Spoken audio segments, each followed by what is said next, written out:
بسم الله الرحمن الرحيم السلام عليكم ورحمة الله وبركاته كلنتي وعن وناغسن داودياشا naga daawanaya telefishinka qaranka Soomaaliyeed iyo dhageystayaasha nagala socda radio Muqdisho codka Jamhuuriyadda Soomaaliya kusoo dhawaada barnaamijka kulanka toddobaadka oo ah barnaamij toddobaadkiiba hal mar xiliyadan oo kale aan idiin soo baahino daawadayaal iyo dhageystayaal aan ku soo qaadano mid kamid ah sheekooyinka ugu waaweyn ee toddobaadkeena dhaafay ama qodob kale oo mudan in loo faahfaahiyo bulshada Soomaaliyeed haddii loo qadaro toddobaadkan waxaan ku eegi doonaa magaalada Jowhar ee xarunta gobolka Shabeellaha Dhexe isla markaana ah caasimada dowlad goboleedka Hirshabeelle waxa lagu doortay madaxweynaha iyo madaxweyne ku-xigeenka dowlad goboleedkaasi lagu magacaabo Hirshabeelle kadib dheer oo wasaaradda arrimaha gudaha oo kaashanaysa urur goboleedka IGAD ay ka soo shaqeynaysay sidii dadweynaha labadaas gobol ay u samaysan lahaayeen maamul ay u dhanyihiin halkaas oo lagu soo afmeeray hanaankaas oo socday muddo dheer kadib markii la soo xiray xubnihii baarlamaanka oo doortay gudoomiye baarlamaan kadibna baarlamaankaas iyo gudoomiyahooduba ay si wadajir u doorteen madaxweynaha iyo madaxweyne ku-xigeenka Hirshabeelle oo loo kala doortay mudane Cali Cabdullaahi Cosoble iyo mudane Cali Cabdullaahi Xuseen Guudlaawe oo isaguna noqonaya madaxweyne ku-xigeenka maamulkaas waxaa ka soo horeeyay maamulka Hirshabeelle oo sidoo kale la dhameystiray maamulka Galmudug iyada oo horena loo dhisay maamulada Jubbaland iyo Koonfur Galbeed oo ka horna ay u jiray maamulka Puntland taas oo micnaheedu uu yahay in dalka oo dhan uu ka hirgelay nidaamka federaalka ah marka laga reebo magaalada caasimadda ah ee Muqdisho oo wali maqaamkeeda laga shaqeynayo iyo maamulka Somaliland oo wali isagu dowladda federaalka ah wada hadal kula jira hase ahaatee loo aqoonsan yahay inuu ka tirsan yahay maamul goboleedyada Soomaaliya barnaamijka saacadda soo socota waxaan ku eegi doonaa hanaanka ay dowladda Soomaaliya u martay Hirshabeelle dhismihiisa ma yahay mid dadka deegaanka oo dhan ay ku qanacsan yihiin maxaase u sahlay dowladda federaalka ah ee Soomaaliya ee hadda jirta in ay ku guuleysato in dalka ay ka hirgeliso hanaankaas federaalka ah oo ahaa shaqada ugu weyn ee dowladihii dalka soo maray 10 sano ee la soo dhaafay stuudiyaha waxaa nala jooga wasiirka arrimaha gudaha iyo federaalka ee xukuumadda Soomaaliya mudane Cabdiraxmaan Maxamed Xuseen Odowa wasiir soo dhawow بسم الله الرحمن الرحيم جمعة ونكسن السلام عليكم ورحمة الله وبركاته دمان داودياش تي في قرنك ميلو بي دافع دون كجوغان ورياش تي في قبا آديات بدونه وانا محسنتي mahadsanid wasiir daawad yaal iyo dhegeystayaal waxaad sidoo kaleeto fursad u leedihiin in teleefanada ku qoran shaashada iyo sidoo kaleeto barta facebooka ee SNTV aad uga soo dhiibataan ra'yadiina iyo aragtidiina wasiirkana aad su'aalo ka soo weydiisaan wasiir su-aasha ugu horeysa raba inaan ku weydiiyo waxay tahay toddobaadkii la soo dhaafay waxaa la dhammaystiray maamulka Hirshabeelle bal hanaankii loo maray dhismaha maamulkaas waayahay alcadaal aad iyo aad waad mahadsan tahay maalinta jimcaha iyo dhegeystayaashaada adigaba in ilaahay jimcaha khayr qabta nooga dhigo aan rajeynayna dhammaystirka maamulka Hirshabeelle keliya kama bilaabanin Hirshabeelle markii dabcan Soomaaliya ay go'aanka ku gaartay in nidaamka federaalka la qaato oo ahayd 2004 dowladii lagu soo dhisay Magati ilaa markaasba waa jiray ka warqabka iyo u baahnaanta in la hirgeliyo nidaamka federaalka ah madaxweyne Xasan Sheekh markii la dooranay qodbadii uu jeediyay 6 tiir ku jirtay tiir kamid wuxuu ahaa baahinta nidaamka iyo maamulka taasoo u dhigantay in la hirgeliyo wadanka nidaamkii federaalka ah la dhammaystiro arrinta jirta waxay ahayd in lagu heshiiyey nidaamkii federaalka ah dastuur ahaan Soomaalidu ku heshiisay laakiin la dhaqan gelin waayo la dhaqaajin waayo intii ka horeysay doorashadii madaxweyne Xasan Sheekh waxaa suura gashay in laga shaqo bilaabo sida adigu sheegtay Jubbaland waxaa suura gashay in laga shaqo bilaabo Koonfur Galbeed waxaa suura gashay in laga shaqo bilaabo Galmudug waxaa u dambeeyay Hirshabeelle dowlad goboleedka Hirshabeelle dabcan waraysiyo badan oo bixiyay waxaan sheegay maadaama ay u dambeysay dadku xanuunka midka u dambeeya ay u xasuustaan oo kuwii hore oo dhan way dhooban waqti dheer kulligood waqti dheer qaateen sanad iyo ka badanay mid walba qaadatay kuwa 2 sano la iska daba jiitay oo la iska daba socday kuwa ba markii la dhisay oo dowlad goboleedka la dhisay kadib baa rabankoodii haddana waqti aad u dheer oo qaatay laakiin halkan iyo Galmudug waxay ku fiicnaayeen shaqada la waday waxa isla socday dooda iyo wada hadalka iyo waxaan malihiin iyo waxaan aan leenahay iyo dhisida baarlamaanka dowlad goboleedka Hirshabeelle dooda ugu badan laba doodaad ahayd mid waxay ahayd dhaqanka qaar kamida oo ku doodaya inay hiiraan laba gobol noqoto iskuna filanta taasoo aan dastuurkana waafaqsanayn annaga awoodeennana aan ahayn midda labaadna waxay ahayd dad badan oo awood qaybsiga maadaama waxaan ay ku salaysan yihiin beelo oo aysan ku salaysnayn number oo aysan ku salaysnayn degmo formula kale oo isku salaysan tahay aysan jirin ay beelo ku salaysan tahay in lagu qasban yahay in la qanciyo beelahaas oo waqti dheer runtii qaadatay muddo dheer baa la isla soo qaatay dacwooyin badan baa ka yimid laakiin annagu waxaan aaminsanayn mar walba dowlad goboleedkan hirshabeelle oo bad iyo webi iyo beri baaxad le leh dadkii soomaaliya hogaamin jiran ay ka imaan jireen labadan gobol in uu xaq u leeyahay inuu ka daba tago nidaamka federaalka ay soomaalidu qaadatay dadkuna aad bay u aaminsanaayeen runtii hay iska jiraan hoos iska tuurkaasoo ah kuraasta badan annaga hanala siiyo kuraasta kalena annaga hanala siiyo doodaas dheer oo soo socotay muddadaas dheer waxaa ilaahay mahadiisa waxaa lagu soo gabagabeeyey in baarlamaankii la dhiso dabcan processku sanad iyo ziyaadu socday waa run sidaa sheegtay dowlad goboleedka igaadna waa nagala qeyb qaadatay 3 bilood u dambeysay waana nala fududeeyeen runtii waa uga mahad celinaynaa laakiin focuska mar walba wasaaradda arrimaha gudaha iyo tiimkii ka shaqeynaya arrintan wuxuu ahaa in allaale intii dadka la tixgelin karo horta wax dadku raalli ka wada yihiin lama dhisi karo laakiin in allaale intii dadka la tixgelin karo oo doonta la wada saari karo in la wada saaro inta ugu badan sababta keentay inuu marka maamulku saa u daaho saas bay ahayd awood qaybsigii hoose ee beelaha ama kuraasta ku saabsanaa ama jagooyinka ku saabsanaa dood dheer yaa laga yeeshay hadda sida aad sheegtay waxay kusoo gabagabooday in baarlamaankii la dhisay baarlamaankiina uu doortay guddoon kadibna madaxweynihii iyo madaxweyne ku-xigeenkii doorasho soomaalida dhan ay daawanaysay lagu soo bandhigo madaxweynihii la doortay waajibaad aada u tiro badan oo waktigu ku yari yaa horyaala daraad magaalada muqdisho yimid madaxda dowladda madaxweynihii la kulmay shalana magaalada beledweynu tegey si loo dhammaystiro wixii jiray oo taataagnaayoo dhiman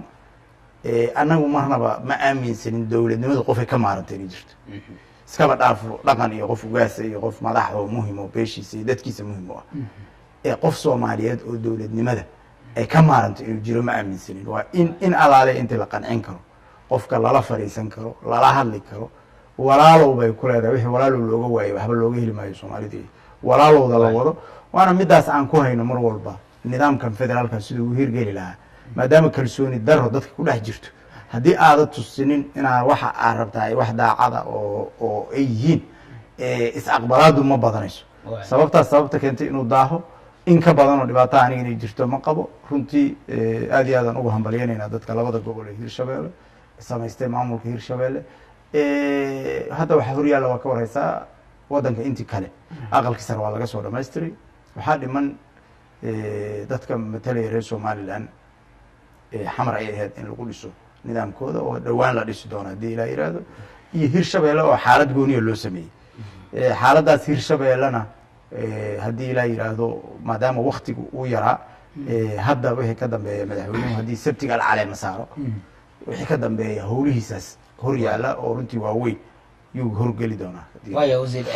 sida aad soo hadal qaadayba magaalada beledweyne ugaasyada qaar kamid oo halkaas joogay maamulkan iyo hawshaad wadeen muddo badan bay diidanayeen dabcan dad kalena waa jiri karaan oo iyaguna wax ka tabanaya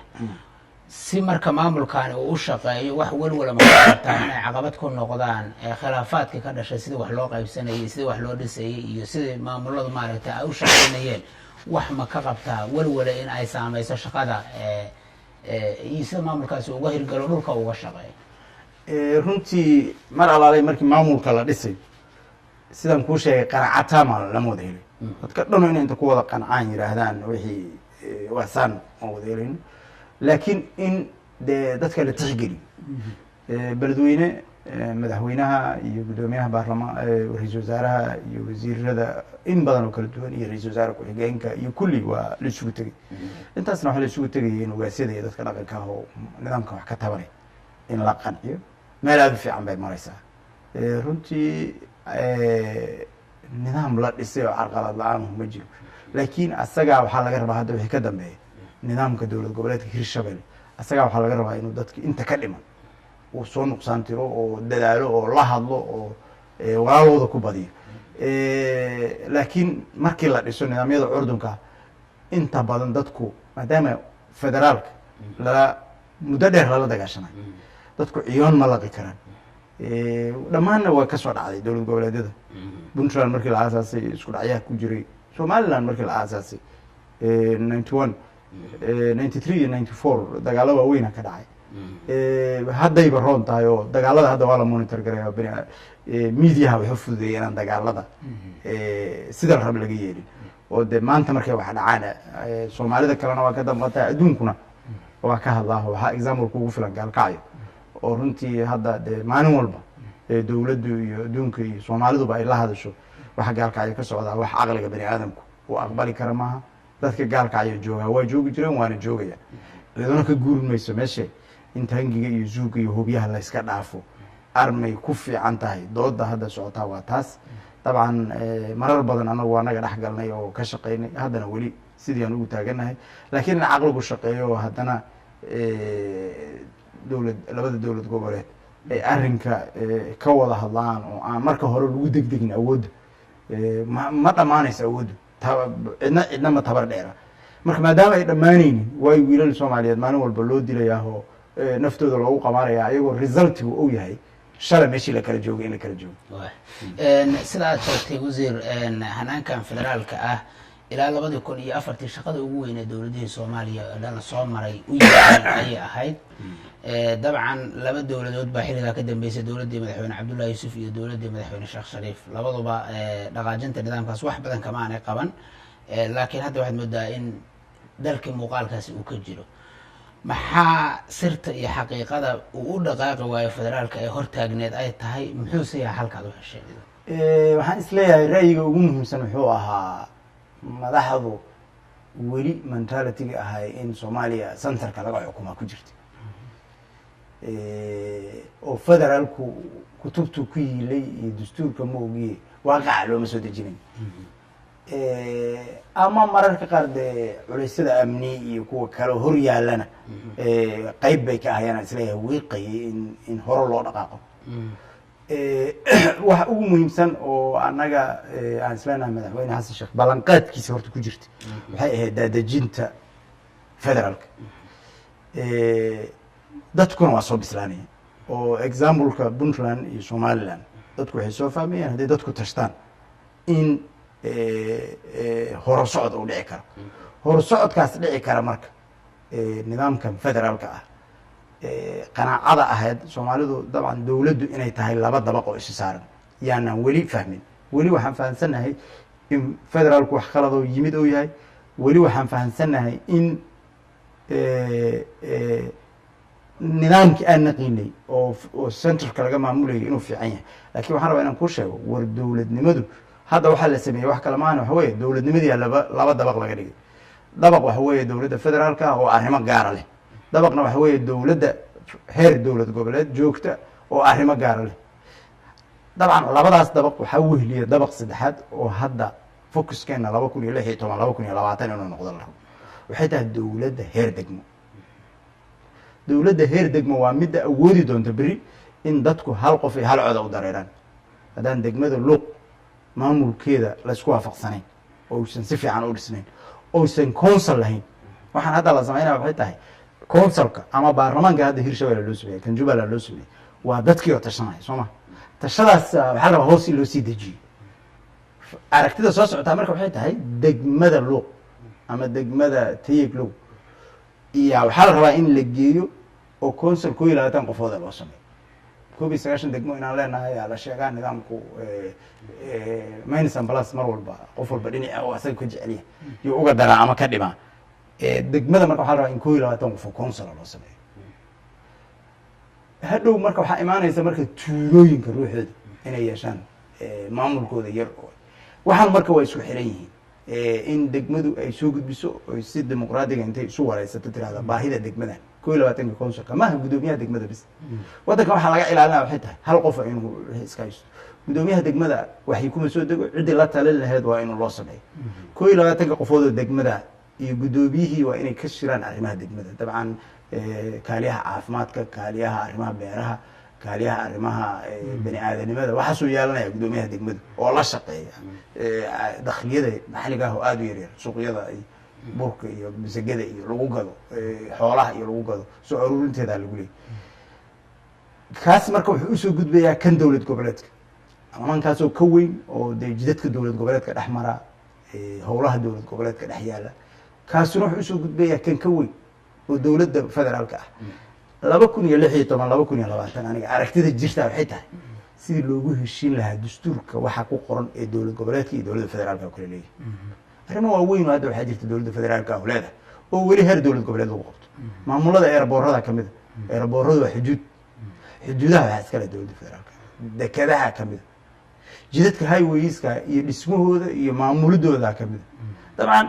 lama gaarin oo duruufaha aan ku samaysmayno iyo waxa aan ku jirno ma gaarin dad badanaa marka waxay isweydiiyaan oo iweydiiyaan nimanka federaalka waa la dhameeyey wasaaradda arrimaha gudaha federaalka ama shaqadu kaa dhamaataa laakiin runtii ma dhowo shaqadan dhawaashahaas aysa dhaweyn waxay u baahan tahay wada hadal dheer oo waxay u baahan tahay isqancin arrimaha ku saabsan jidadka waaweyn oo dowlad goboleedyada dhex mara dhismahooda iyo ku heshiinta dakhliyadooda dayactirkooda ka warhayntooda waxaa jira booliiska heer federaal booliiska heer dowlad goboleed iyo booliiska heer degmo ama tuulo oo xaafadda jooga arrimahoodana haya in laga heshiiyo rabaa oo lasoo dhamaystiro weli mentality waxaan ugu jira booliiska qaranka waxaa la rabaa in hal meel laga maamulaa waa military waxaa la rabaa in hal meel laga maamulo waa dhalashada iyo jinsiyadda waxaa hal meel in laga maamulo rabaa waa arrimaha dibadda oon weli ruuceena waa run aad iska arkayso weli inay iska yara furfuran tahay laakiin furfurashahaas aniga dareen badan kama qabo sababto waxay tahay waxaan hadday asaasmayaan waxaan asaas waxa u ah isfaham isfahamku marka wuxuu ku imaan karaa horta markii aan stagekan hadda dhismaha ka gudubno waa aragteen hadda maanta dowlad goboleedyada markii lasoo dhisay shalay waa fiirsanayseen iyo daraad iyo ilaa kasoo bilawdo khamiistii hore oo galmudug ay soo bilawday tviyadiina waa laga soo tabinayay sida quruxda badan ee garowe ee kismaayo cadaado iyo baydhabo ay arrimihii doorashada uga bilowdeen sida quruxda badan ee sanduuq dhala ah inta lasoo hordhigay dowlad goboleedka baarlamaankeedii oo dadka ugu celiyay ee loogu kala baxay cod aqalka sarena uu usoo dhamaystirmayo muuqaalkiisu taas waxaa keentay in la dhisay federaalka haddaan federaalka la dhisi lahayn yaa lagu aamini lahaa mas-uuliyaddaas yaa lagu aamini lahaa xamaa lagu hayn lahaa bal imagine adiga marka 14 kun oo qofood oo la rabo inaad codayso 275 kursi oo meela 54 kursi oo meela oo la rabo inaad soo dhowro yani hirgelinta federaalka waxay keentay in nolosha dalka oo wax iska bedesho ka qaybgalka heerka siyaasadda inay wax iska bedelaan 10 kun oo qof oo aan hore u joogin oo kuraasta iyo la xiriirta sababteeda garowe iyo cadaado iyo meel walba tagtay iyo kismaayo iyo baydhabo hoteelada iyo dukaamadii iyo guryihii waa buuxaan waana sabab waadaas waa xamarna waa ka dareemaysaa in culayskaas laga qaado oo uu ka maqan yahay waana sababta hadhow la rabo inay keento marka federaalka hirgelintiisu in heer degmo ay tagto oo 2020 anagoo hal qof iyo hal cod rajadeed le aan tagno waa mahadsanta wasiir haddii dhinaca kale aan ka istaagno sidaad sheegtay dad badan baa federaalka tan iyo markii qaanuun ahaan baarlamaanka soomaaliyad uu meel mariyey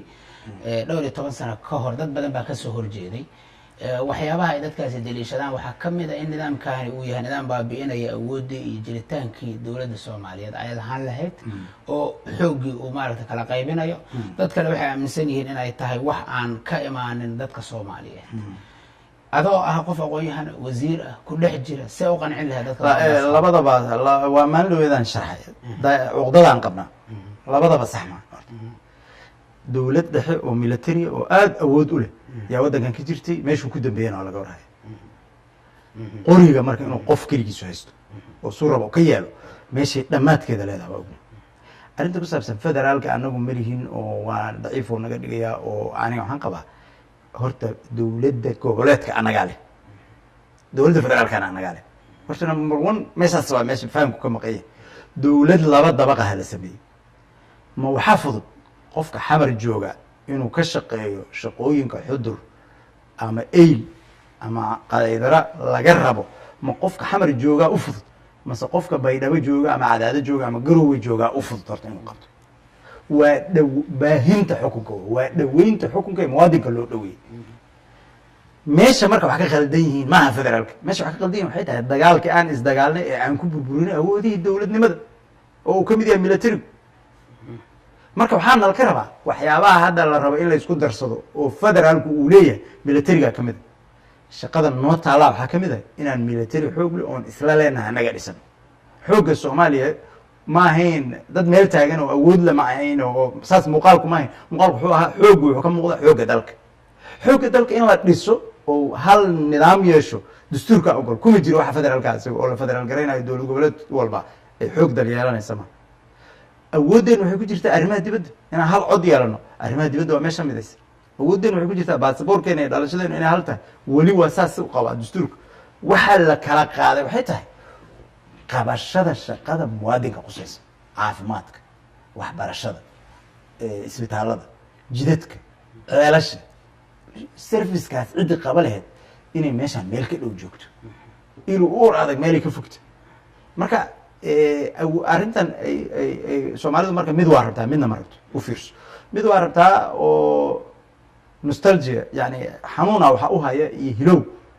77 iyo militarigii iyo awooddii iyo dalkan hilowa u haya at the same time waa iswada dagaashanta qof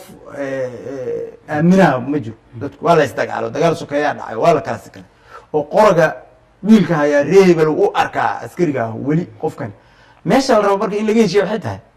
war horta annaga qulubtu markay heshiisa awoodda soomaalida iman karta kuma iman karto riyo ah hal subax inaa xoogeysan ma ku iman karto hal subax ma xoogeysan karto waxay ku iman kartaa inaan heshiino oon wax isu ogolaano oon idhaahdo war nimanyahow militarigeenna oo ruleskiisu saaniya siyaasadda ka madax banaan dabcan maantay waxaan u malaynaya inay tahay 22 october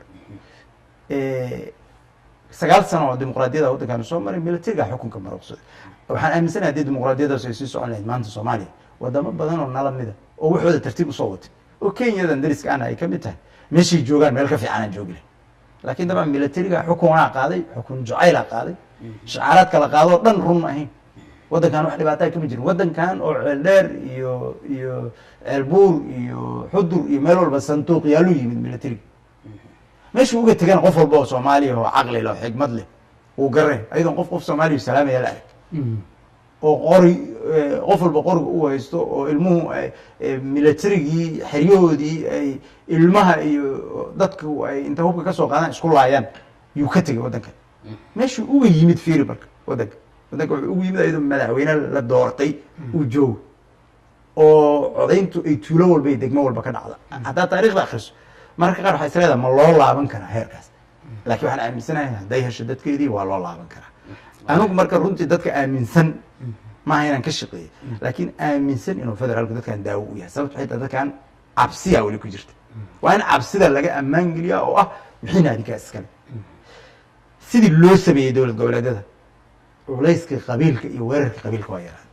tension point yaraa hadda wuxuu ka jiraa gaalkacyo dowladduna waa ku mashquulsantaha waa kii ra-iisul wasaaruhu daraa tegey sanadkii hore waa inaga shaqo ka qabanay dowladdu waa ku mashquulsantaha tension pointgaas in la xaliyo laakiin waddanka intiisa kale u fiirso tignika xagga u yaacaysa male reebel xagga u daba taagan male waddanka hadda wax culays ammaan cid ku haysaa waa al-shabaab dabcan al-shabaab marar badan oo kamid a dowladdu nabaday ugu baaqday wada hadala loogu baaqay in gabar iyo wiil soomaaliyeed iyo hooyo soomaaliyeed laysku dhex qarxiyo subax walba ama la bireeyana guul ma keenayso haba ka shakinin waxba yey jidkay ku dheeraynayan dadka soomaaliyeed ma ogiye wax walwala kama qabo inay subaxaa kamid a dagaal walbo adduunka ka soo dhacay wada hadal ku dhamaado intiisa badan waa yaryihiin dagaalada awood muqunsiga ku dhamaaday marka inay wada hadalka iyo gugasha dadka soomaalida soo fadhiistaan oo annaga ayagaa dalkan wada lehe dalka la wada yeesho laga wada hadlo intooda dalka u dhalatay inta kalena ay dalalkooda iyo arrimahooda u qumaan dabcan waa ugu baaqnaa waana ku baaqaynaa mar walba lakin waxaan rabaa inaan kuu sheego runtii is-aaminaadda wax weyna kasoo qabsoomay waxaa ka war haysaa markii la dhisayay maamulada qaar marar badan oo kamid a ayadoo laleeyahy dowladda federaalka kalsoonida waa kala laaban labadii sano u dambeeyday lama maqlin warkaas sababtu waxay tahay dowladda federaalka ruuxeedu markay maamuladu soo dhamaystirmeen waxay ka qeyb gelisay in la dhiso in laga qeyb geliyo ra'yiga dalka yani madaxweynuhu madaluu sameeyey la yidhaha madasha hogaamiyaasha qaranka bishii mar shirta hogaamiyaasha qaranku garoway ku shireen baydhabay ku shireen kismaayay ku shireen xamaray ku shireen waagii hore oo dibadda inta loo baahdo madaxda soomaalida la waco dibadda la gei jira ma joogno hadda haddaan isqabano wada hadal dheeraa la galaa mararka qaar 7 maalin aa socday shirka madasha ka badan uu socday 2 weeks uu mar socday wada hadalkeena socday ma nala soo dhex galaa mararka qaar weli bisalku ma dhamaystirna laakiin meel aad ugu fog meeshii hore oo ahaa inaan Nairobi iyo Addis Ababa iyo Djibouti kusoo shirno aan horta joognaa waxaa jira heerkaas kuma eka oo madaxweynaha heerka wasiirada annagu waxaan soo samaynay wasaaradda arrimaha gudaha wasiirada nala midka ah oo wasiirada arrimaha gudaha dowlad goboleedka waa shirin qorshaha dalka ee 2016 2020 degmooyinka loogu samaynayo wadajir framework la yiraahdaa qayb muhiima ayay ka yihiin afdhabar wasaaradda maaliyadda wasaaradda qorsheynta wasaaradaha lale wasaaradda amniga dadka amniga ka shaqeeya iyo taliyaha nabadgelyada taliyaasha nabadgelyada gobolada ka shaqeeya waxaa socota shaqo aadan malayn karin oo isku xirka dalka ah marka banaanka qofka joogaa waa arrintan marka federaalka naciibkiisa ah oo federaalku kelmadda waxaan iri habeen dhawid noo sheegay kelmadda hala bedelo maybe inaan kelmadda xasaasiyad laga qaaday laakiin dadku shaqada waa raban shaqadaas aan sheegayo ah in bay dhabo ay awoodu taalo dadku waa raban waa ka doorasho ka dhacday waa ka aqal sare hadda laga soo doortay waa ka dowlad goboleedku madaxweynaheedii iyo shaqo fiican ka socoto wasiirro leeyahay baarlamaan uu leeyahay dadku shaqada waa rabaan laakiin magacay maybe diidan ayaa wax laga qabaa wasiir waaya si kooban haddaad igu jawaabto dabcan dad badan qadada telefoonka ku jira hadda maxaa ka dhiman in dabcan waqtigii dowladdu waa ka dhamaaday oo hadda doorasho la gelayo dowladda aad hadda wasiirka arrimaha gudaha ka tahay in ay dalka oo dhammaystiran oo federaal ah ka tagto federalism maxaa ka dhiman ama ay ku soo noqoto waa sax waaye nidaamka federaalka ah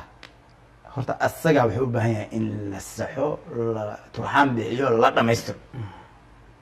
laannahu mararkii hore laisma rabin oo federaalka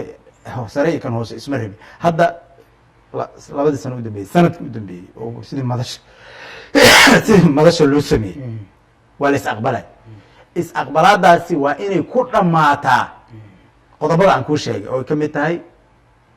awood qaybsiga hadda waa laga heshiiyey sooma oo aqalkii sare iyo aqalkii hooseba heshiisaa laga yahay iyo wasiirada golaha wasiirada waxaa dhiman khayraad qaybsiga in khayraadka la qaybsado oo ay ka mid tahay khayraadka dihan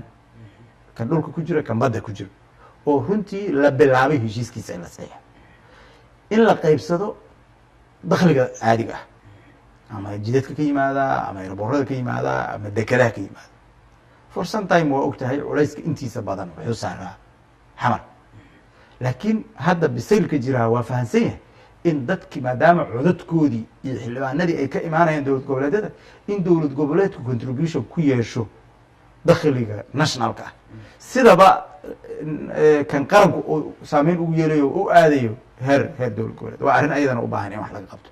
laakiin arrinta focusku saaran yahay oo laba arrin waaweyn oo in la xaliyo la rabo jirto mid waxa waaye maqaamka caasimadda caasimad dadka soomaaliyeed matasha u eg ku filan in laga shaqeeyo rabtaa ma aaminsanin inay hawl fudud tahay waa hawl aada u culus u baahan waqti laakiin amaan anigu wasaaradda joogo ama ciddii timaada ha bilowdee waxaan aaminsanahay bishii lagu guuleysan karo sababtu waxay tahay samballaa jira adduunka ka jira caasimad federal territory ah oo aan dowlad goboleed ahayn caasimad dowlad goboleed ah caasimad federal territory iyo dowlad goboleed isku ah saddexdaasa jirta wasaaradda arrimaha guduhu diraasad dheer ku wadaa guddiga dastuurka runtii heer federaalna waa nagala shaqeeyaa arrimahaas waxaan rabnaa marka dadka ha jooga muqdisho in ay laga sidii ay usoo ra'yi gelin lahaayeen lagu heshiiyo lasoo bandhigo dad badan waxay qabaan meeshan magaalo dhowr milyan oo qof ay ku noosha dabcan dadka soomaalida waxay jecel yihin 3 milyan oo ku nool in la yiraahdo laakiin riboorada wasaaradda qorsheynta ay soo saartay kuwa kalaba 1.6 hal dhibic 6 ku nool magaalada hal dhibic 6daas ilaa 2 milyan dadka gaaraya waxay u baahan yihiin inay heer qaran cod ku yeeshaan sidii ay ugu yeelan lahaayeen waa wax u baahan in dadka soomaaliyeed maadaama ay tahay astaanta qaranka calanku waa astaanta qaranka caasimaddu waa astaanta qaranka waxyaaba waxaa jira naga dhexeeya lacagtu waa astaanta qaranka waxyaabaha astaanta qaranka ah maadaama ay ka mid tahay waxay u baahan tahay in laisku kalsoon yahay oo la wada aqbalo laguna heshiiyo siday u imaan lahayd marka waa in loo qabtaa shirar laisugu yimaado waa mahadsantahay dadweynaha ayaan siinayaa qodobka labaad dabcan waa 2020 2016 2020 oo siduu noqonaya hadda si kooban wuxuu noqonayaa in federaalka hoos loo dejiyo oo laga qaado cadaado iyo garowe iyo laga qaado baydhabo oo la geeyo degmada oo tuulada la geeyo si codayntu ay halkaas uga soo dhacdo oo qofka laga soo doorto tuuladii iyo degmadii uu ka yimid dabcan waxaa dhinac socda wasaarada kale gaashaandhigga dhinac socda amniga dhinac socda oo la rabo inay horumar laga sameeyo oo laga xoreeyo cadowga meelaha uu joogo horumar nololeed laga sameeyo waxbarasho laga sameeyo kor loo qaado mustawa kaas waa shaqo parallel shaqada federaalka khusaysa waxa ugu muhiimsan in hadda baashi waa laga qaaday xamar caasimada dowlad goboleedeed taala waxaa la rabaa 4 sano soo socota in caasimada laga qaado oo degmada la geeyo si xukunku uu noqdo xukun degmadu waxyaabo ay leedahay jirta isbitaalka heerkee la egay waxaan marka waxay rabaa in la qoro u fiirso dastuur ma waa procedures in la qoro jirta caasimada dowlad goboleed maxaa la rabaa inay yeelato degmadiisu maxaa la rabaa inay yeelato meesha federaalkaasi maxaa la rabaa inay yeelato yani isbitaal basic service-ka leh waa inay degmadu leedahay laakiin referral hospital oo dadka loo soo celiyo waa in caasimada dowlad goboleed kale national hospitals oo heer qaran oo arrimaha waaweyn ku xiran waxaas waxaa la rabaa marka u fiirso caafimaadka ruuxiisu federaaleyn uu leeyahy waxbarashadu federaaleyn ay leedahay dhaqaaluhu physical federalism federaaleyn uu leeyahy waxaas oo dhan waxaa rabaa cidda hagaysa inay noqoto wasaaradda arrimaha gudaha oo coordinate garaynaysa wasaaradaha waay daawad iyo dhegeystayaal barnaamijka kulanka toddobaadka ayaanu ku guda jirnaa waxaanu uga hadlaynaa hanaanka federaalka ah ee dalka oo toddobaadkii lasoo dhaafay tillaabo weyn intiisa loo qaaday kadib markii la dhamaystiray maamulka hirshabelle waxaa stuudiyo aynala jooga oo marti inoo ah wasiirka arrimaha gudaha iyo federaalka ee xukuumadda soomaaliya mudane cabdiraxmaan maxamed xuseen odowaa dadka ku jira qadadka telefoonada ayaan siinayaa iyo sidoo kaleeto dadka facebooka fariimaha inoogu soo diray aan ku hormaro qadka telefoonka nin la yihahdo macalin xasan ayaa ku jira asalaamu calaykum xagee joogtaa macalin xasan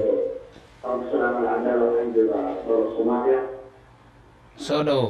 ra'yi iyo su-aal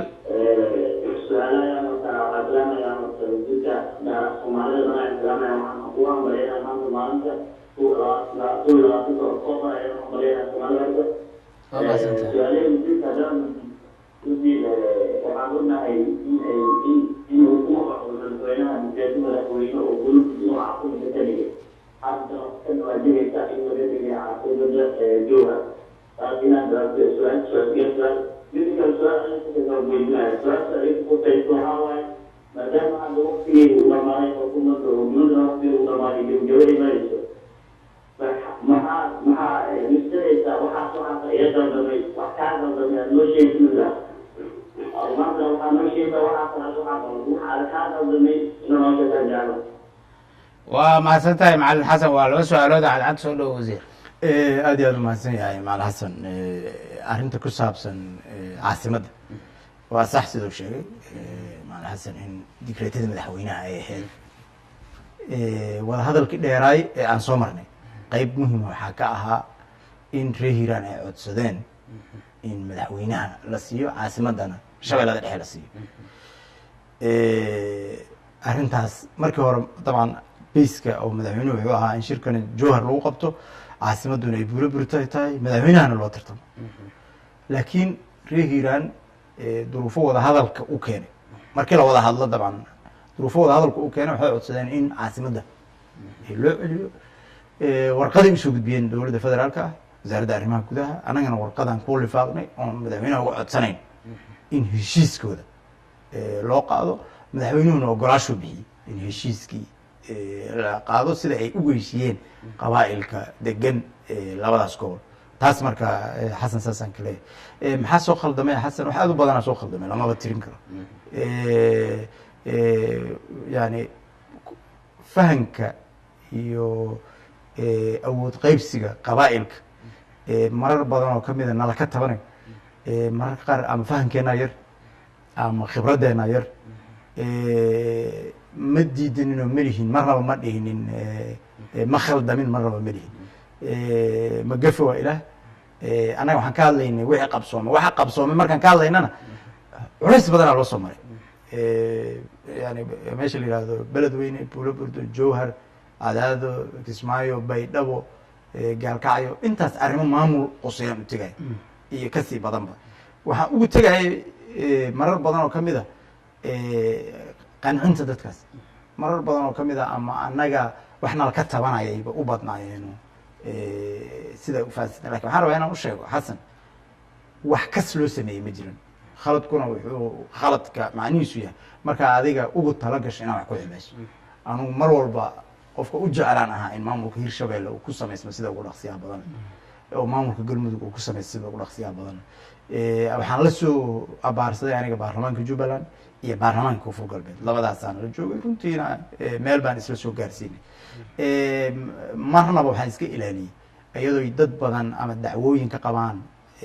brosesyada qaar inaan waraaqado kula hadlo madaxda dowlad goboleedyada. waxaas anaga ma ogolin, waxaan kan ma aha, leannahu ma matelaynin aniga marnaba reer ama koox ama qabiil ma matelaynin. waxaan matelayey, waxaan isleeyahy dad badan oo dacwo u qabay shalay dowlad goboleedyadan hadda dhamaystirmay, maadaama loo sabray maanta meeshay joogeen ma joogaan.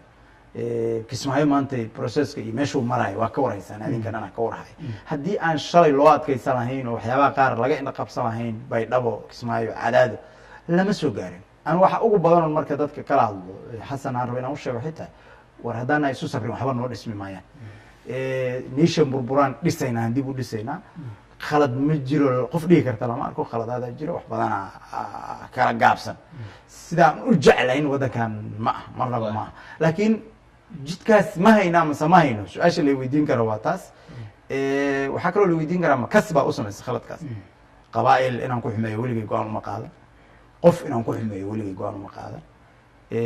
haddii lay cambaareeyey ama lay dhaleeceeyey marnaba ma diidin, oo bilcaks ama xaalaan ka bixiyaa ama xumaynaan ka bixiyaa, meelo badan oon tegey. dhaqanka soomaalida yaan maraahoo raaligelin buuxdaan ka bixiya. haddana hawadan waxaan u marinaya dhammaan dadka soomaaliyeed, sidoo xasan sheegay, maadaama dee waqtigii kala guurkaa u dhowi, intii wax iga tabanaysa oo personal ah, wixii dee dowladnimada ku yimid, in labadan gobol laysku daro, dastuurkaa qaba, dowladnimaday ku timid, shaqadayday ahayd. qofka hadda iiga xumaada kaas shaqadayda u iga xumaaday, laakiin qofkii asaga wax shaksiya tabanaya ama carabkayga ama ficilkayga ka tabanaya waa ka raaligelin. waa mahadsantaha wasiir. bal aan dadka dib ugu laabta inaan fursado siiyo. dad kala duwan oo jooga meelo kala duwan ayaa fariimo noo soo diray. nin la yihahdo cabdullaahi cabdi waxau facebooka kusoo yiri, waa ku faraxsanahay dhismaha maamulka hirshabelle, waana uga mahad celinayaa dowladda dadaalka ay samaysay. axmed xuseen maxamed isna wuxuu leeyahay aad iyo aad baan ugu hambalyeynayaa wasiirka iyo dowladda dadaalka ay u qaaday hirgelinta maamulkaas iyo sida ay u samaysay. xagga telefoonada, asalaamu calaykum.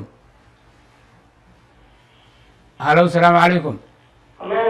asalaamu calaykum. وعليكم السلام ورحمة الله تعالى وبركاته. walaal magacaaga ee meeshaa joogto? سلام عبد الله حسين تعالى سيدي ديانك علاش بيها قصونا والله. saadaam soo dhawow, ra'yi su-aal. إن بارنيو والله كل واحد برنامجك. مركز صحافة سؤال والله. haye waa ka xumahay, saadaam telefoonka ka go-ay. wasiir intaan qof kala siinin, anoo jeclaan lahaana inaan gaagaabino, maadaama dadku ay badan yihiin. arrinta magaalada gaalkacyo, dadka qaarkood waxay cabsi ka qabaan in ay tusaale u tahay maamul goboleedyada in ay isku bedeli karaan laftigoodu, inay noqdaan awoodo sida ay rabaan yeeli kara mararka qaarkood, maadaama hadda iyaga oo ka tirsan madashii oo hogaamiyaal la yaqaano ah ay keentay in hub inta la isku qaato la isku dagaalamo, oo dad shacaba lagu dilo, oo dad ay ku barakacaan. arrinta magaalada gaalkacyo markaa maxaa dowladdu tallaabo uga qaadan weysa, maadaama hogaamiyaashu ay dowladdii ka tirsan yihiin, dowladdu soo barbaarisay, madashay ka tirsan yihiin, sidee dadka loogu qancin karaa in madaxdii qaar ka mid ah ay sabab u noqdaan in dad shacaba ay dhintaan oo ay barakacaan? runtii aad baa umahadsantaha alcadaala, aad iyo aad bay u tahay bar madow soo noqnoqoshada dagaalada gaalkacyo. ilaa talyaanigii ayaa ka dardaarmay gaalkacyo, sheegay inay tahay meel tuti sbork ayaga dhan iswada haysta, tension point inay tahay markii soomaalidu ay sheegto. gaalkacyo waa meesha oo de mar walba culeysyadu ay kasoo bilowdaan. dowladda runtii federaalka ah dadaal aada u badanay u gashay meesha la yidhaahdo in tensionkaas la dejiyo laga shaqeeyo inuusan heerkan gaarinna mar walba juhdiyaa lagu bixiyaa dabcan inuu caqligu shaqeeyo dad badana isoo weydiiyo federaalka lama xiriirtay gaalkacyo waa ka horreysay waxay u baahan tahay reconciliation ka culus waxaan isleeyahay bilcagsi federaalku hadda faa'iidada u keena waxay tahay laba nin oo lagula xisaabtami karaa hadda joogto laba qof oo culus weliba siyaasadda soomaalidana ku culus dad muxtaramiinana ah inay roolkooda qaataan yaa mar walba loo sheegaa ra-iisul wasaaraha iyo madaxda kale mar walbana waaba la tagaa waata la taagan yahay in marka caqligu shaqeeyo waa lagala hadlaa dadka madaxda u ah laakin de markay qabaa'ilka ahayd cidaad kala hadasho ma lahayn dhuftin ma lahayn hadda dhiftin yay leedahay meel laga qabtay leedahay arrintu meesha laga qaban karaana waxay tahay madaxweynaha galmudug iyo madaxweynaha puntland yaa lagala hadlaa lagulana xisaabtamaya runtii waa arrin aan qurxoonayn natiijana ma keenayso waxa igu darnaani waxay tahay natiijo ma keenayso dagaalo sokeeye khibraddii 26 sano hadday nagu filaan weyday macnaheedu waxay noqonaysaa marka waxyaabaha aan kuu sheegayo oo turxaan bixinta ah oo federaalka turxaan bixintiisa ka mid marka dawladdu wax aan ahayn inay la kulantay la hadasho awoodaho ay u leedahay ma jirta inay kula xisaabtanto haddii cid ay gasho khaladaad noocaas oo kale weli waxaa maqan mechanismkii lagu baari lahaa waxa meesha ka jira tabartii iyo dhaqaalihii iyo militarigii intiba waa kala qaaran walaalow iyo walaalow hadda mara laakiin waxaan isleeyahay shuruucda ruuxeedu xeerin laheed arrimahaas hadday dhacaan iyo sida loola xisaabtamayo sida looga xisaabtamayo heshiisay rabtaa waxyaabaha heshiiska waxaa ka mid a dowlad goboleedyadu hub culus ay haystaan milatarigiina weli laguma wareejin unless hubkaas culus inta laga heshiiyo milatary heshiis lagu yaha la dhiso weli hubka culus movementigiisu in la camrado waa fudud hubka weliba waxaan rabaa inaan kusii sheego dowlad goboleedyadu ma haystaan labada dhinacba laakiin magacooday xambaarsan yihin qabaa'ila iskale hubka marka waddankan meesha aan u malaynayno iyo sida inuu u fudud yahay ay tahay loo fududaynayo ma u fudud wuxuu u baahan yahay heshiis lagu gaaro in hubkaas lagu wareejiyo gacan kale oo milatarigio la helo dastirka federaalka dhinac buu ah milatariga dhismidiisu dhinac buu ah integrationka waxaa la yidhahda isku darka milatariga wuu socdaa dhowr batalyanaa laga bilaabay hadda laakiin hadda ma dhamaystirmin marka dad kala tegey oo qabaa'ila oo guryahooda kala joogoon isi salaamin oo kii usoo gudba xad qoryaha indhaha iska geliyaan ahayn hadda dad wada hadlaa oo le waxaan sax maaha waxaana sax wey yaan joogna I think waa hormaraynaa waa hormaraaqaja nin la yidhaha xasan yuusuf wasiir wuxuu barta facebooka kugu soo weydiiyey oo uu leeyahay inkastoo dowladda ay ku guuleysatay in maamul goboleedyadii dalka ay dhammaystirtay oo ay dhistay haddana mid aan laga qaylinaynin ma jiro oo aan qaylo ka daba yeelaynin wuxuu leeyahay galmudug qayb kamid a ahlu sunna niman la yidhaaha jooga reer beledweyne kanay wax ka qabaan koonfur galbeed waxaan ogeyn in meesha la yidhaahdo ceel berde maamul kale uu ka jiray jubbaland kismaayo iyo gedo aada xiriirkooda uma wanaagsana marka sawtaasi carqalad kuma noqon karto sii socodkooda maadaama ay caqabado xiriir lalhu weli jiraan maya kuma aha waxay isagu ahayn horta rida naasi gaayatun laa tudrig dadka dhan in la dhamaystiro ay maamulka ku qancaan ahlan wasahlan labeyk ay yihaahdeen lama suga aqlabiyadda inay isla socotaa horta ko laba aqlabiyaddaasa waxaa la rabaa inta dhiman inay keento haddaan kasoo bilaabno jubbaland meel fiican imanaysa waa run soo sheegay gadow waxbaa ka jiri jiray wadahadal dheer oo la galay kadib waa midka maxamuud siida aadan oo madaxweyne ku-xigeenka ku yimid waa midka arrimaha dad badan oo gadoodsanay lagu soo xareeyay kula heshiiyeen maamulkii jubbaland koonfur galbeed annagaaba ku jirna wadahadalka koonfur galbeed iyo bakoor sare kan ahlu sunna waa lamid annagaa ku jirna meeshaanaan ka sheegay tobanaan gooraan sheegay mogtahay dee qofku hadduu mucaaradadu ay min ajli mucaaradad power sharing waa la gartay war waxaa layga siiya waa la yaqaana laakin de wax aan ogolahay ma jirto hadday tahay lama xalin karo beledweyne shalay madaxweynihii hirshabelle beledweyne tegey sida loo soo dhaweeyey iyo warka hadda saaxiibkeen soo sheegay isma lahayn beledweyne dacwaday qabeen dacwadeedii waxay ahayd madaxweynaha hirshabelle u badneed waa inaa yeelana dad qaar oo qabi waa jireen yaanba hiiraan dis laba gobol noqonaya waxba la dhisay waa jireen laakiin dadka intooda badan waxay qabeen hiiraan ha yeelato madaxweynaha meeshaas ka imaanay haddii la sameeyey oo shalay madaxweynihii tagay lasoo dhaweeyey wada hadalna waa socda hal maalina hirshabelle daraadaa la dhisay hal maalina kuma dhamaanayaan waxaan rabaa marka horta aladaalo mar walbana aan rabaa inaan ka dhawaajiyo dadka soomaalida ah mashaakilka aan ku jirno inta uu fog yahay waa inay fahmaan marka dee tartiib tartiibaan uga soo bixi karnaa ma ogiye god ceel dabadiis intaan isgeynay hal maalina inaan sidii moolladii camal uga soo boodno in la sugaa ma qaba aniga khudwa bikhudwa cilaajaa socda waddanku waa daaweysmaya waddankan maraan la wada lahayn oo qabaa'ilku tuulo tuulo iyo degmo degmo ay isu xirmeen hadda waddan laisu socdo oo isu furan oo dhinac walba isugu dhaqaaqaya oo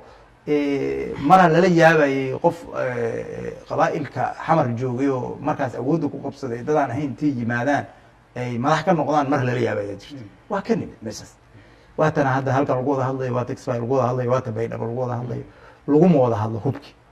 dadkii 20 sano dhowr 10 sano hub ku wada hadlayay haddaan hal mar iska jeclaano inay noqdaan dad wada iswada fadhiyo oo garba fadhiyo 2016 2020 waxyaabaha asaasiga ah oo in laga shaqeeyo ay tahay reconciliationka kamid dib u heshiisiinta qulubta dadka inuu isku soo dhaweeyo marka mid walwal uma qabo waayo dadka dhan ay hal meel u wada aadi waayeen ma wada aadaan waa la mucaaradsan adduunka horumarsanaa waa la mucaaradsan ma habeen dhaweyd inaad dhegeysanaydeen doodii Donald Trump waa laga yaabaa oo lahay haddii laga adkaado ma aqbalayo maydaa laga weynaa qof oo meel walba waxa uu raba haddii la waayo aan waxuu yeelaa la arag waa maasanta wasiir qadadka telefoonka ayaan isku dayayaa bal haddii dadka ku jira inaan fursad siiyo inkastoo waqti laga sii dhammaanayo su-aalo kalena ay weli noo yaalaan telefoonka qof iyo laba haddii aan isku dayo inaan siiyo asalaamu calaykum وعليكم السلام ورحمة الله ولا المقع حاجة ماشي جوت حاجة جوت علي محمد علي علي محمد علي سؤال ولا رأي سؤال علي هلو وكحما علي وتلفونك كجواي طبعا وحرجيني إن فاسم يغنى وعلى ده حد دونا قف كلا إنه كجرا رجيني السلام عليكم وعليكم السلام ورحمة الله وبركاته ولا المقع حاجة ماشي جوت عبد اللوح ميا عبد اللوح سودو بلوينا جوكتا ولا رأي سؤال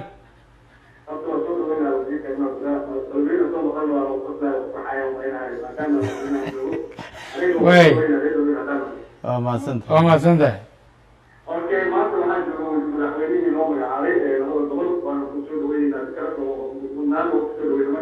واقرتي مثل كلام الويل ولا أنا وحي تماني وحي بشوي وحي بدوب ولا أنا وتلك محشي لهذه قصة معها كل يارد لنا حق وحي الواقع في الوضع العين تدير ولا الأحكام وما سنت ولا راد بعد ما سنت هاي أنا هذه قف كلو كجر أنت أنا كجد بن السلام عليكم وعليكم السلام ورحمة ولا المقع حاجة ماشي جوكته عبد الرحمن يوسف العدالة أرجع وزيرك وأن أذكر جعلها ولا شيء قالها ذو العمر وبرامج كتابون إنسا دولياتي يرجعشا وبنيت حركة صومالية ما توضح عليها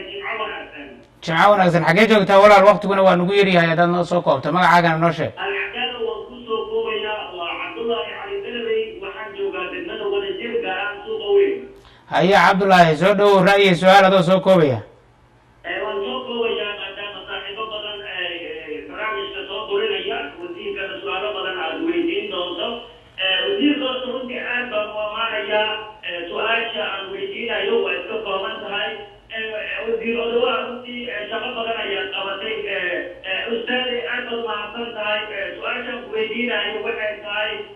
اليوم waxaana dhistay maamul goboleedyada u dhaqmaya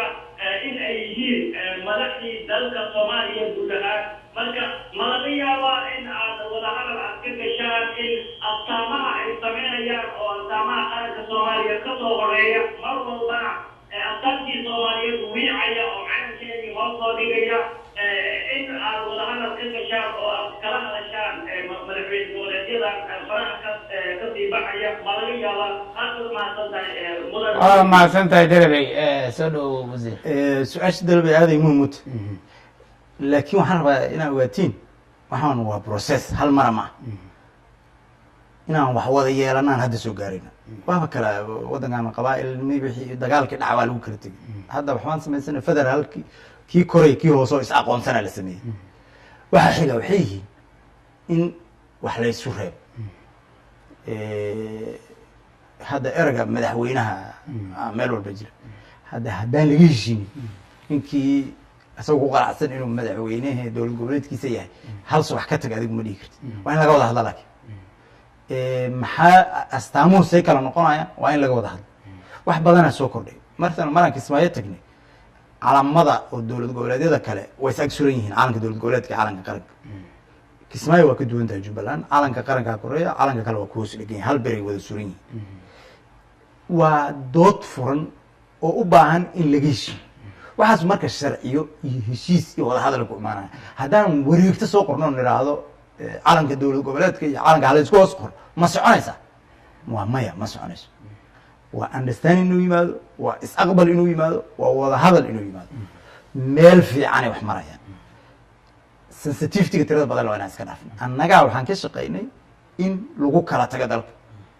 oon isdagaalnay oo milyan iyo 2 milyan qaxinay oo dibadaha inta u dirnay ku maqan yihiin intii kale qaar barakacyaal yihiin qaar aysan kalsooni ku qabin wallaahi reeb laba aakaad ay saaki soo gataan adinkay idinku soo duulayaan ay sheekadu tahay dadka noocaasa in la isku soo dabaalo la isku soo dhaweeyo dulqaad iyo consensus wada hadal ay u baahan tahay waxay u baahan tahay wuxuu ogol yahay qofka maalinba in laga qaado aniga idin sheegay airportada iyo dekeduhu waa xuduudo dowladda federaalka la rabaa inay maamusho hal subaxan kuma maamuli karto hal subaxna lagu soo wada wareejin ma kalsoonidaasuna weli ma dhisna waa in tartiib loo dhisaa calamada iyo sida loola dhaqmaayo iyo madaxweynaha dowlad goboleedka iyo dhaqankiisa iyo wax ugu qoran iyo dastuurka dowlad goboleedka iyo dastuurka federaalka in lays waafajiyo wada hadal dheer ay rabtaa maalin iyo habeen shaqo lagu qaban kara ma qulubta iyo asaaska ah dowladnimada dhisankeeda maaha waraaqaha orderiska ma ah orderku macno ma samaynayo haddii uu diido qofkii la siiyey macnaha marka waxaa la rabaa wax laysla ogol yahoon isku ogolan hadda masalan madasha waa aragteen waxaa la yidhi aqalka sare saasaa loo qaybsaday qofka hadlaysa lama arko sababto xitaa qofku wuu fadhiyay meeshii lagu qaybinay dowlad goboleedyada waxaa la yidhi xildhibaanadu saas oo kala aadaan nin walbana gobolkiisii ha tago lama hadlin qof raadiga ka hadlay lama arko qofku waa ogol yihiin berri marka waxaa la rabaa inay madashu inta fadhiisato iyo waxa la midka ah ay yidhaahdeen niman yahow qodobka noocaanu nooma cunmo soomaaliyana uma eka aan iska gudubno ka gudub waayahay waayo markii la isfahmo la isku kalsoonaado dhaqaalaha in la wadaagi kara la arko awoodda in la wadaagi kara la arko taasaa xigta waaya wasiir laba su-aalooda kaloo ka baxsan howlihii federaalka dabcan waqti fiican baan ka hadalnay ayaa rabaa inaan ku weydiiyo mid waxay tahay arrinta ku saabsan doorashooyinka maadaama aada wasiirka arrimaha gudaha tahay inkastoo guddi gaar ah ay hawshaa gacanta ku hayaan haddana mas-uuliyad badan baa dabcan dowladda dhexe ka dhacaan iyo wasaaraddaadaba sidii loo qorsheeyay inay u dhacaan doorashooyinka iyo waqtigii loogu talagalay ma waxba iska bedelay ma sidiiba maxaa hawshaasi ku socotaa horta doorashooyinka isbedel weynaa lagu sameeyey midda aqalka sare in ay ka timaado dowlad goboleedyada oo baarlamaankooda soo xiraan qabaa'ilkooda ayagu inta qanciyaan u qaybiyaan baarlamaanka geeyaan soo ansixiyaan dabcan hirshabeelle iyo somaliland markii laga reebo inti kale waa adinka arkayo shalay waa soo dhamaadeen waa u hambalyeynaya dhammaan puntland gaar ahaan oo gabdhuhu ay muujiyeen awood aan caadi ahayn oo yani 3 gabdhoodna ay kasoo baxeen gabaruna ayba si yar uga hartay kursiga runtii hambalyo gooniyahaysi kusii leeyihiin xoogga ay saareen laakiin dhammaan dowlad goboleedyadu shaqadoodii oo ku saabsaneed aqalka sare si hufan oo isu soo qabteen waxaa dhiman aqalkii hoose oo loogu talagalay 23 bisha inuu bilaabo alcadaala waxaan rabaa inaa ogaatid maadaama nidaamka totally la bedelay sida 2012 oo 135 arday oday ay ku jiraan xerada iskoola bulisiyo waraaqaha kasoo saxiix geey ay tahay ma aha arrintu guddiyada heer federaal iyo heer dowlad goboleed shaqeynay unaaba kugu filan guddiga heer federaala jira guddiga heer dowlad goboleed ee arrimaha doorashada jira oo mid walba uu shaqooyin leey waxaa jira 14,000 oo qof oo la raba inay ka qayb galaan oo odayaashii laga rabo inay liiskoodii soo gudbiyaan halkii kursi 51 qof 51 qof oo number kamid ah waa inay dhalinyaro yihiin number kamid ah waa inay haween yihiin foomka laga buuxinayo qofka markaad aragto waa foom weyn marka culayska participationka wuxuu keenaa hadday dib u dhac yimaadaan inuu yimaado laakiin hadda waxaad moodaa camaliyadii inay dhaqaaqdo waktiga loogu talagalay oo ah in 30 November madaxweyne lagu doorto ani waxaan isleeyahay in lagu samayn doono haddii ilaahay yiraahdo waxa ay doorashadani soo kordhisay marka dabcan annaga overall controlkeedaan leenahay ka warhaynteeda budgetkeeda laakiin guddiga technically iska leh waa guddiga heer federaal iyo arrimihiisa iyo guddiga heer dowlad goboleed oo arrimaha ku saabsan miisaska iyo foomamka iyo shaqadiisa wax shaqaahun ku leenahay wasaarad ahaan ma jirto laakiin waxa ay soo kordhisay waxay tahay horta number one in awooddii centralka inta laga qaado dowlad goboleedka la geeyo waa very very important taasoo keentay in Garowe Cadaado Baydhabo Kismaayo ay ka shidan tahay maqaayaduhu iyo noloshu iyo siyaasaduna waa participation waa ka qaybgal percentage ka qaybgala mar walba siyaasadda markuu kor u kacana la xisaabtanku waa badanaya marka hadda markaa u baahato awal in hal oday oo inta jooga 3 xildhibaan oo qor iyo markaa u baahato inaad 50 qof oo reerkaaga ah aad soo qanciso tiraahid kursigan waa istaahilaa sababtaan ku istaahilaa oo sanduuq inta dhigaan dhahaan al-cadaalad istaahila adeerkiis ma istaahilo waa stage oo dadku ruuxooda hore loo soo qaaday numberka ka qayb galay iyo goobaha lagu qabanayo isbedel weyn oo ku saabsan taas marka waxay keeni kartaa xagga in wixii maadaama tijaabo cusub ay tahay article laga qoray arkiyo waxaan waa unique case duruufaheena keena waxaa la rabaa nin turlos oo saxda ma aqoon waayo saan u saxana waa inaan aqoon annaga falkinay iyo daaka uu ka taa wafuka nafaq nin carabaha wuxuu samaystay alaab yar webiga ku dhaaf marka waa toshay waa afuufay waa xirtay marka waa badi ku galay marka webiga markuu galay lam qost marka ninka la hadlo wuxuu yiri daaka oo ka taa wafuka nafaq gacmaha ku tolatay afkaagana waa ku afuuftay wixii kaaga yimaada adiga iska leh annaga meeshan joogno oo ah 69kii habeenkii militariga wadanka inta la wareegay lagu kala tagay wadanka yadaaka oo ka taawafuka nafaqaa noqono waa inaan gadaal marka soo laabano hadda mar 135 oday wadanka dhan haysatay hadda 14 kunaan marayna 2020 hal qof iyo hal cod inaan gaarno waa inaan ka wada shaqeyno laakiin dream riya ma rabto ka shaqeynay rabtaa saan ku sheegay heer degmo in la tagay rabtaa saan ku sheegay ammaanka wax laga qabtay rabtaa saan ku sheegay jinsiyadda iyo dhalashada iyo kaarka in wax laga qabtay iyo diiwaangelinta in wax laga qabtay rabtaa dabcan intaas oo dhan waxa dheer dhaqaalaha wax laga qabtay rabtaa waxaan waa mutakaamil marka federaalka iyo wasaaradda arrimaha gudaha culays ku leeyahay waxay tahay iyadoo shaqo khaasana leh shaqada wasaaradaha kale oo dhan socodkeedu wuxuu ku xiran yahay waxqabadkeeda iyadaa kormeeraysa waa su-aasha ugu dambaysa wasiirkan ku weydiye waxay tahay dabcan wasiirka arrimaha gudaha ee dowladda federaalka ah ee Soomaaliya ayaa tahay dadku mar kasta wadanka waxay ku qiimeeyaan duruufaha uu ku sugan yahay qof kastana wuxuu jecel yahay hal uu kala adoonaad aragtida laakiin inuu wadanku isbedelayo oo hore u socdo inuu maqlo haddii ay jirto inuusan hore u socono inuu maqlo inuusan hore u socdo 2012 dowladda hadda aad ka mid ka tahay markii la soo doortay 4 sano kadib maxaad u malaynaysaa Soomaaliya inaad ka bedesheen oo aad uga tagaysaan runtii al-cadaalad horta arrintu waa qor isu dhiib oo de base 2012 markaa imaanaynay madaxweynaha shaqo u yimid baysan u nimid dadka ma ahi markay yiraahda waxba ma jirin wax badan baa jira laakiin 4 sano boost weyna la sii sameeyay oo tamaan mid waaba midaan caawa dhan sharaxaynay federaalka waa la dhamaystiray wadan federaal garaysan maamul leh kala degan cid lagu xisaabtama leh caawa waa kan hadda ninka odaga Cabdiluux Beledweyne naga soo waxay madaxweyne goboleedkooda u jooga mashaakil ka dhiman madaxweyne goboleedkaas laga rabaa cadaado Cabdikariim Xuseen Guuleed ahlu sunna inuu xaliya asaga laga rabaa waa la kaalmeynayna waana kala shaqeynayna marka horta mid waa kaas waxa wax aad weyn laga qabtay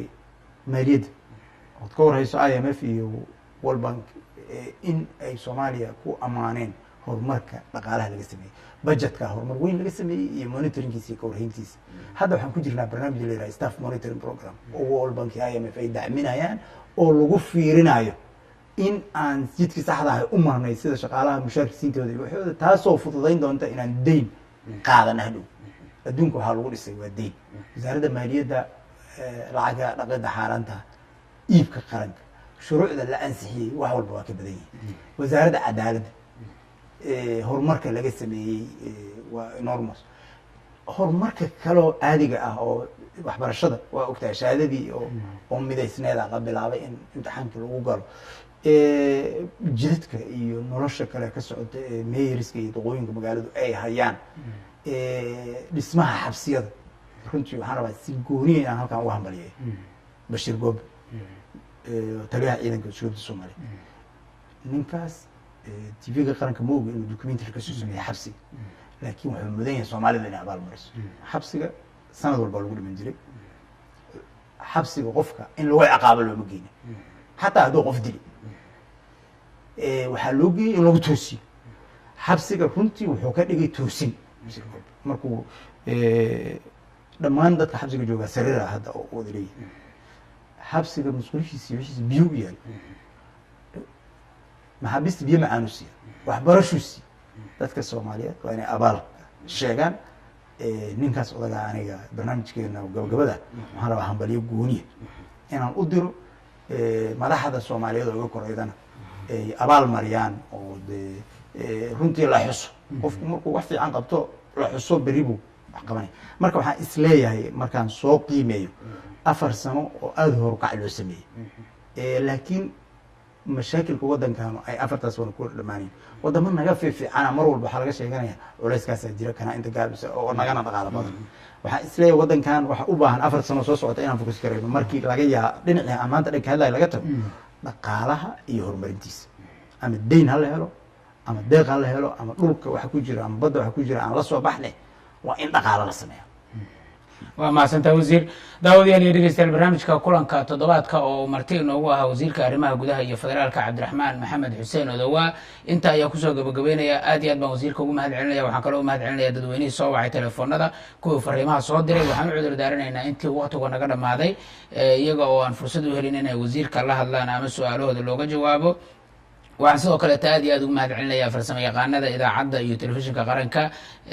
barnaamijka nagala qayb qaatay iyo dhammaan intii barnaamijkan gacan ka geysatay toddobaadka dambe intaanu barnaamijkan oo kale isku arki doono nabadgelyo.